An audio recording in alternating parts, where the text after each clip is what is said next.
This is a message from a viewer named Ellis, and when I read it, I had to put my phone down and walk away. It's not your typical lost everything to a bar girl story. It's worse. Because Ellis wasn't some lonely tourist looking for paid company. He was a successful married man who threw away everything for what he thought was real love. What you're about to hear might make you angry, sad, maybe even a little scared. Because if this could happen to Ellis Reynolds, a 48-year-old insurance broker from Boise with a good head on his shoulders, then honestly, it could happen to anyone. My name is Ellis Reynolds, and I need to tell you about the worst mistake of my life. But before you judge how far I fell, you need to understand where my head was when it all started. While you're watching, let me know where you're tuning in from. I always check the comments. And if these stories resonate with you, there's a little super thanks button below, totally optional, but it helps me keep telling stories like this that most people are too ashamed to share. Picture this: Boise, Idaho, 2022. I'm 48 years old, married to Linda for 22 years. 2 kids, Julia, 17, and Michael, 15. On paper, I had everything.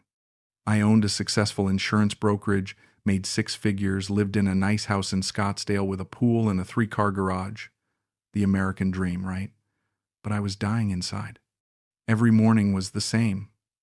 Wake up at 6:30, shower while Linda got the kids ready for school.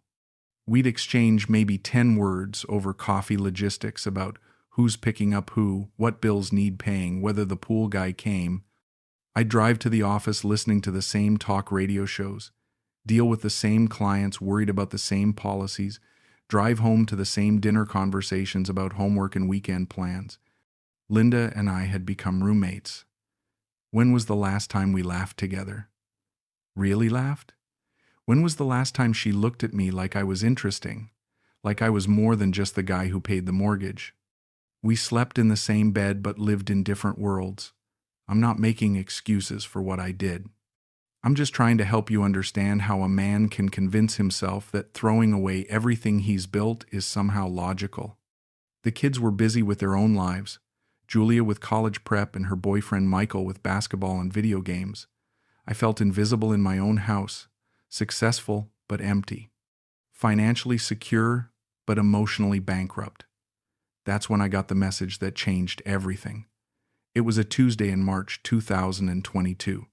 I was scrolling through Facebook during lunch, mindlessly clicking through posts about people's vacations and political rants when I got a friend request from someone named Sudha Charonsuk.